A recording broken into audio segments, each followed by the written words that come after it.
Thanks for joining the channel. In today's episode, we're making recipe card boxes, but boxes using a miter and spline technique. Stay with us, show you how it's done. Desperado, sitting in a old Monte Carlo, a man inside his hollow. Step one in this is to rip your board. I'm using 1/2-inch boards on this. This is going to be a mitered corner with a spline in the corners to support it. Recipe box is kind of the theme here. All right, the dimensions I'm looking for on this 1/2 inch is I want it to be about 6 1/4 inches high. So this direction. I'm going to need 2 pieces, the front and the back of the box, that are going to be 8 inches long, just a shy under 8 inches. I'm going to cut them to 8 inches and we'll modify after that. And then for my sides, the left and right side, they are going to be 6 inches. So 6 inches on the sides in length, 8 inches on the front and back in length, and the height of this box is going to be right around 6 inches. But we can adjust these dimensions as we move forward. The key here is when I make this, I'm going to use it for a recipe box. So I want a 6x4 card to go into this on the inside of the dimensions. So I've got this rough cut to I think about 7 inches right now, which is awesome. So I'm going to start cross-cutting these and getting my 2 fronts and my 2 sides cut out. Okay, the next thing we're going to do is I want to put 45-degree miters on the ends of all 4 of these sides. That's what we're going to use to glue and nail them together. Then I'll come back and put splines in them. So to do that, I'm going to use my sled. I just purchased my sled and my table saw. I just purchased a digital angle gauge off Amazon. I just don't trust my gauge on my table saw. So we're going to see how close that gauge is that matches up with the digital gauge. But let me adjust that. And we'll get it at 45, and then I'm going to need to make just a brief little cut in my sled here because I haven't used it for a 45-degree angle before, and then we'll get to work getting our miters cut.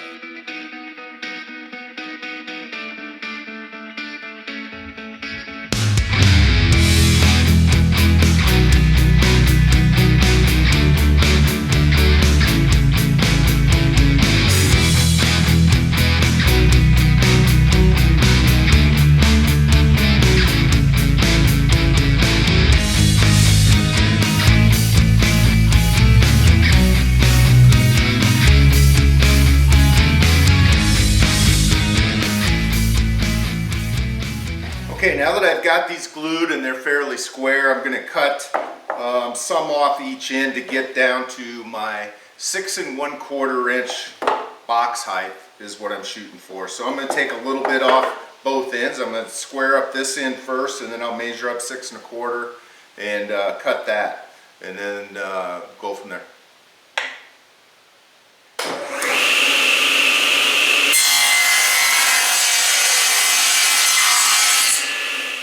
Okay, we are at the table saw again here. I have made, it's really just a jig that I can put up against my fence on my table saw. This is at a 45-degree angle, so I cut 2 pieces at 45-degree angle, put some plywood on there and a little bit of a stop, and then I ran it through the blade here. And I use this to put my splines on. So what I did is 1 inch down I put a mark, 1 inch down from this corner I put a mark, and then I put a mark 3 inches in the middle. So I'm going to make 3 spline cuts, and how I'm going to do that is I'm just where I've got my pencil marks here, I'm going to take that and put it in there right on the saw cut, put it up against my fence, double check this. And then I'm just going to hold this flush up against the 45-degree angle. Now, the key here is to make sure that your saw blade cuts in deep enough in the corner, but you don't want it to cut all the way through.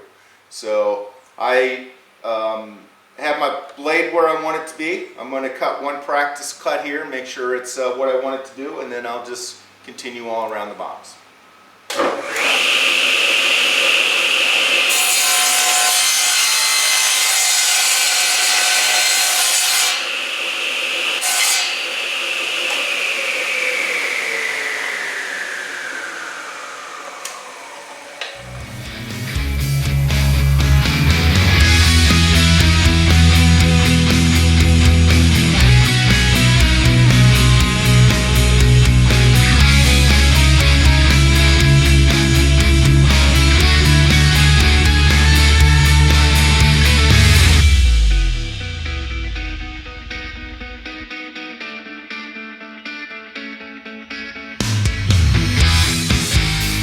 Alright, now that I've got these splines glued in, it's really strengthened this box. So what I like to do is take a hand sander and sand them down, but some of these are pretty big. You can either cut these off and then sand them, but I'm going to use benchtop grinder here, probably the disc side of it, just to make them a little more manageable in size, and then you'll see me with the hand sander sanding these down, and I haven't sanded this wood at all yet, so that'll be the next steps.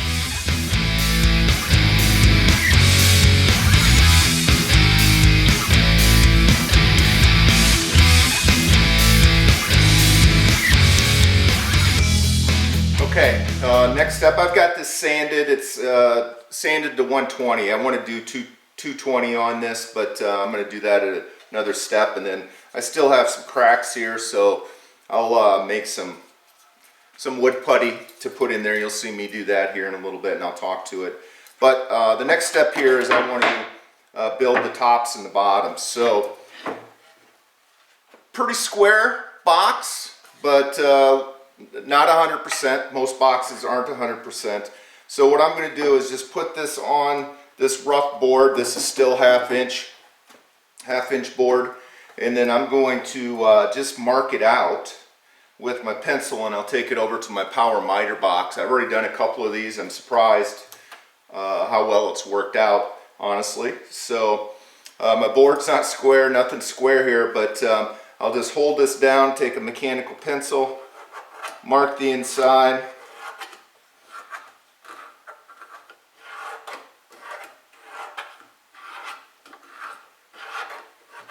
Get a perfect diagram of what I need to cut out. I'll take it to my power miter box here and try to match up these lines exactly with my power miter box and get this to fit. If it doesn't fit, it's going to be really close, and then I'll use my belt sander to sand it to the exact dimensions to get it fit so far. But that's what we're going to do next.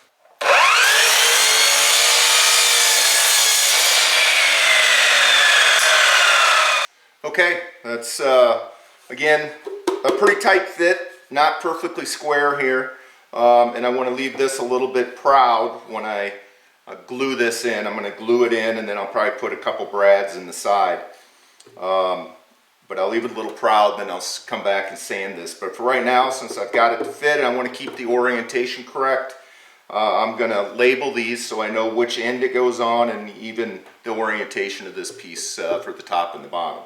I'm not going to put these in right now because I want to be able to do the bottom here, and if I glued this in, then I'm not going to be able to draw the bottom piece in. So for right now, I'm going to label it and then cut the opposite end.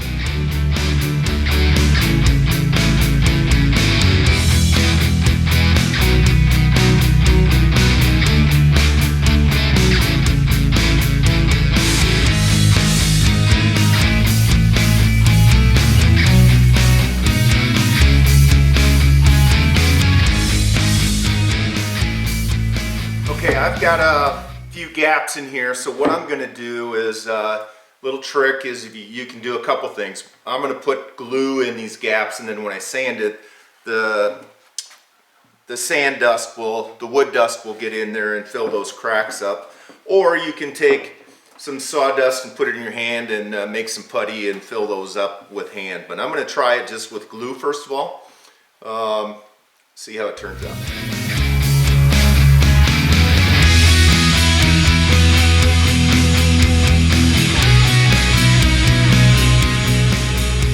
Okay, I've got this sanded to 120 now, and yeah, I'm really happy. I'm really happy the way those gaps filled in with that glue.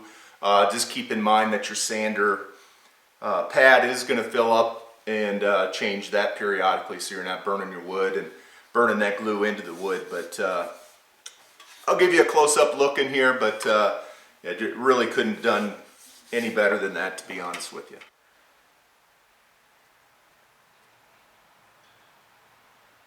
All right, at this step we've got our top and our bottom installed. I've been doing some sanding, and then I've also been filling some of these cracks with some homemade wood putty.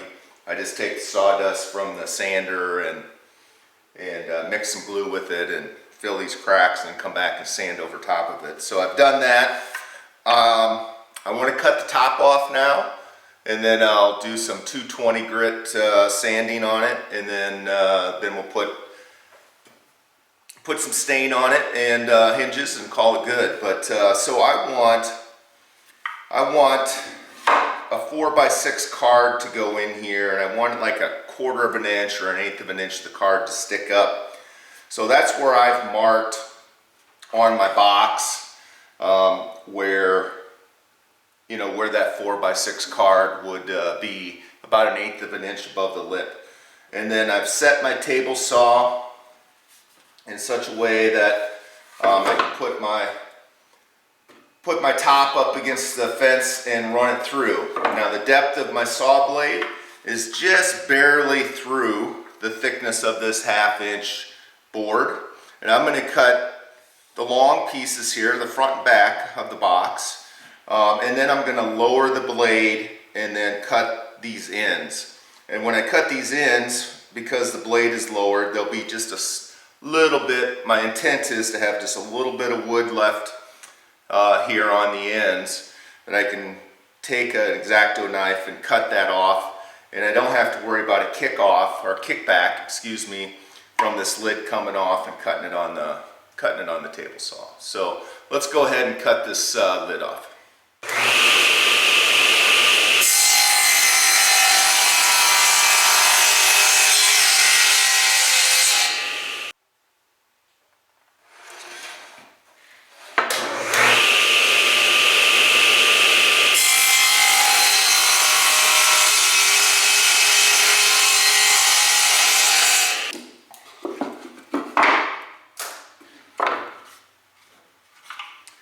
Now I'll get my sander back out and sand this flush. What I'd like to do in my router table is I've marked my box with front and back, and I want to put a chamfer on 3 sides of the lid and the box on the outside, and the only side I don't want to chamfer is on the back side. So that's why I labeled it, so I don't mess that up. But you can choose what size of chamfer you want to use. I'm putting about a 1/16 of an inch chamfer taper on that, and it just gives it a little decorative feel. So let's do that real quick. I'll move the camera so maybe it'll be a little better. But let's put that chamfer in here.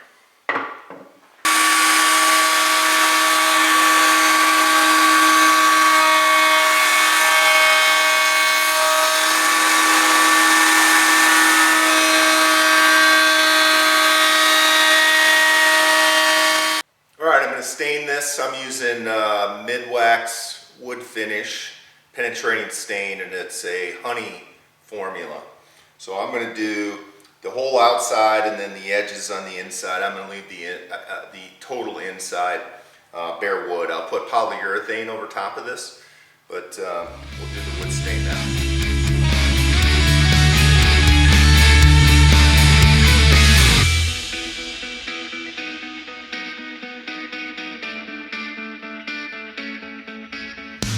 Okay, we're down to the last couple steps here, putting the hinges on. So I've had more trouble at this stage. I think it's compounded because we're so close. You put all this work into this box, and now you put the hinges on and you have issues. So there's 2 things that I've had issues with. One is using hardwood. Usually the screws you get with your hinges are super small and delicate, and snapping them off. So So I'm making sure that I've got the right size of bit to pre-drill these, and I've also practiced on an exact piece of wood like this. So I'm pretty confident that, you know, my hole is big enough that I pre-drill it, but still gives me enough grit there to dig in and hold the hinge in place.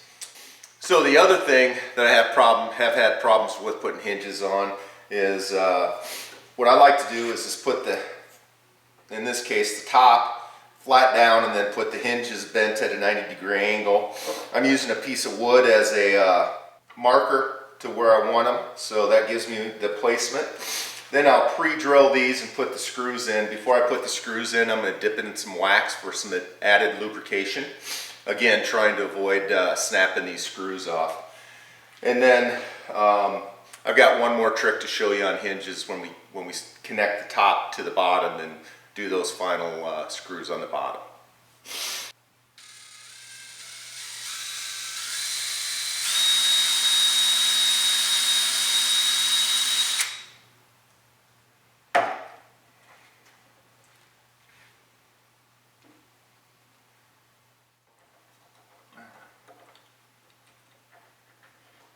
Okay, now that I've got the hinges screwed to the top here, I'm going to screw them to the bottom. Now it's really easy to get these too tight, and then when the lid closes it binds and then the front doesn't close. So what I've been doing and what I like to do is I've been taking some wood. You could use really thin wood or paper or whatever you've got, but I'm taking 3 pieces of paper here, and I'm going to stick those in there on the edges, just in the back, just to create a little bit of space, kind of a shim that will give me a little bit of play to make sure that I don't get these hinges too tight when I permanently attach them, and then the front of the lid won't close. So wish me luck. And again, I'm going to pre-drill these.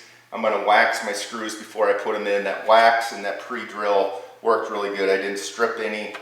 You know, when's the last time you used a hand screwdriver, right? But it's the right tool for the job in this case because those screws are so delicate.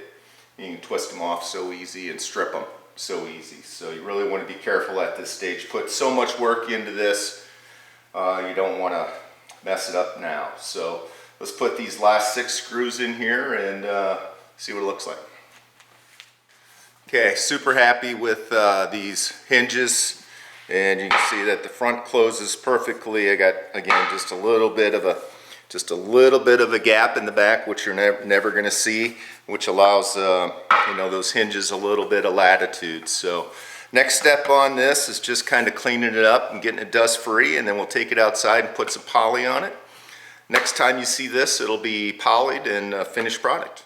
Okay, got 1 coat of polyurethane on this. I'll probably spray another one. I used spray polyurethane if you have a preference there. Really like the spray polyurethane. I think it does a good job of evenly coating it, and it's super and simple and easy.